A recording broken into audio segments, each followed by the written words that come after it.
ये जो DP works की बात बोली जाती है, ये डीपी वर्क्स क्या है? इसके माध्यम से मेरा बनना भी होगा।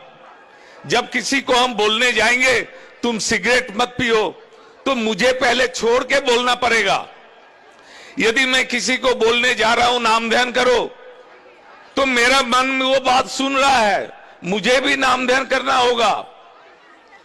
ये मैन मेकिंग एक बहुत बड़ा प्लेटफॉर्म है डीपी वर्क्स। एक एक आदमी को हम हर दिन ये सोचना होगा आज फलाना आदमी के यहां जाएंगे, उसके पहले मुझे अपने को चार्म करना होगा, चार्ज करना होगा। Charm yourself if you want to charm everyone. आज डीपी वर्क्स का मां लोगों का दायित्व ज्यादा है। मां लोग जो बेस, जो पारिवारिक जीवन का बेस तैयार करती है, मां का दायित्व होता है वो अपने पति को इष्ट के तरफ ठेले। मां का दायित्व होता है बच्चों को इष्टमुखी बनाए। ये मां लोग जब ग्रुप होकर के जाएगी किसी घर में, उससे वार्तालाप करेगी। हम लोग सीधे बोलते हैं, नाम ध्यान करते हैं, इष्टभीति करते हैं, ऐसे नहीं।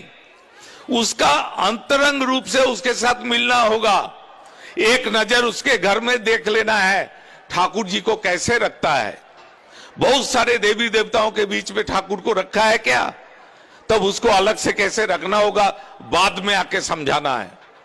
उसका सुख दुख दर्द की बात सुनना होगा। ठाकुर जी कहते हैं दयाल बोल करके कोई जब आर्तनाद करता है तो आकाश के दयाल को, फोटो के दयाल को नहीं पुकारता है, वो तुम्हारे अंदर जो दयाल स्थित है उनको वो पुकारता है। इसलिए उसके सुख दुख का साथी बनना होगा।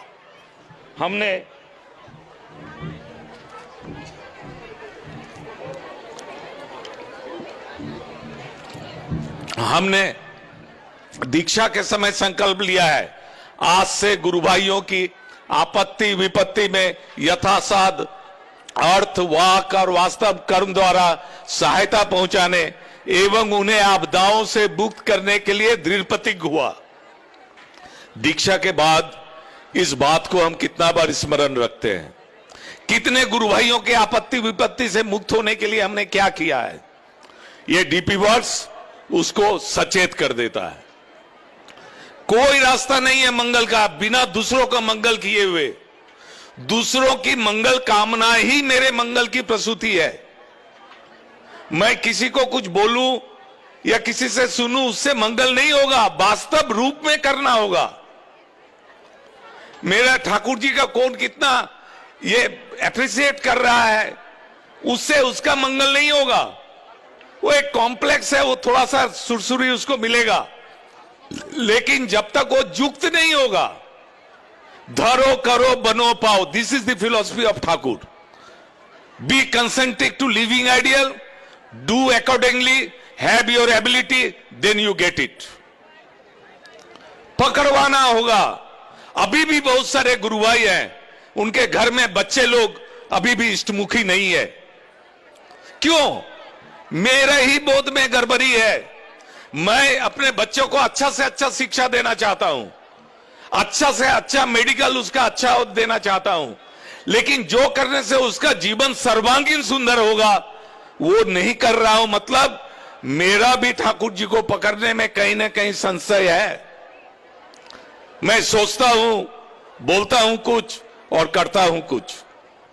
इसलिए डीपी वर्क सबसे पहले अपने घर में करना है। मेरे बच्चे इष्टमुखी हो, अपना लड़का इंजीनियर हो, डॉक्टर हो, कोई असुविधा नहीं है, लेकिन वो ठाकुर का ही बन करके हो।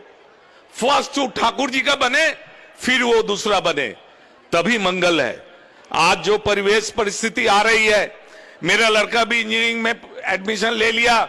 मैं उसे बोला मैं नहीं कभी चाहता तुम इंजीनियर डॉक्टर बनो, तुम ईस्ट को लेकर के 4th जनरेशन चलोगे। और उसको मैं उत्सव में खड़ा कर दिया, जाओ ठाकुर जी का बात बोलो, और वो ठाकुर जी का बात बोलो। हर आदमी को अपने बच्चे बच्चियों को इस तरह से प्रेरित करना होगा कि एक आदमी डीपी वर्क्स में कि घर के जो एक हेड आदमी ही नहीं जाएंगे, बच्चे जाएंगे, मां जाएंगे, सब लोग मिलके जाएंगे। अरे this is the ultimate source of being and becoming.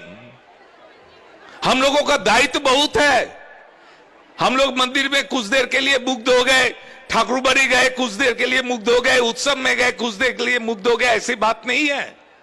पूरा समाज, पूरा मानव समुदाय हम लोगों के ऊपर डिपेंडेंट है, क्योंकि Shri Thakur is the fulfiller, the best of each and every individual of this universe.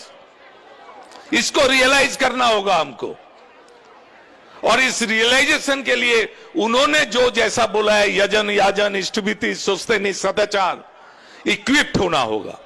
आप लोग देखें कोरोना काल में कैसा दिन बीता है। आज से 100 साल पहले ठाकुर जी बोले, नाक झाड़ कर न धोए हाथ, बक्ष व्याधि का हो उत्पात। नाक मुख में उंगली दिए तत्क्षण उसे धोना ही है, नहीं तो मनुष्य को कुटिल रोग के हाथ न सोना ही है। उसी समय बोल गए बक्ष व्याधि। ये कोरोना क्या है? यदि ठाकुर जी के इन वाणियों को हर घर में हम पहुंचाए हुए रहते तो कितने लोग ये जो इन्फेक्शन हुआ उससे बच सकते थे। हम लोगों को अपने घर में स्वास्थ्य सदाचार का बात हर बच्चों को बताना है, मां लोगों को बताना है। ये बच्चे क्या हो जाता है, डिविएट कर जाते हैं। उस समय हम लोग ऐसा अवस्था में रहते हैं, करने का कुछ नहीं रहता है। बचपन से ही मां को उचित है कि बच्चे पिता के लिए करे, पिताजी जूता पॉलिश करे, पिताजी का पैर दाब दे, पिताजी कहेंगे मां का सेवा करो। डेली एक्टिविटीज होना चाहिए, दैट इज मातृभीति पितृभीति।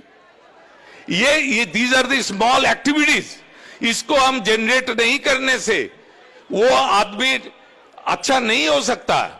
इसीलिए ठाकुर जी बेसिक जो चीज बोले हैं उसको हम लोगों को करना है, अपने घर में इंप्लीमेंट करना शुरू करना है, अपने बच्चों में इंप्लीमेंट करना है।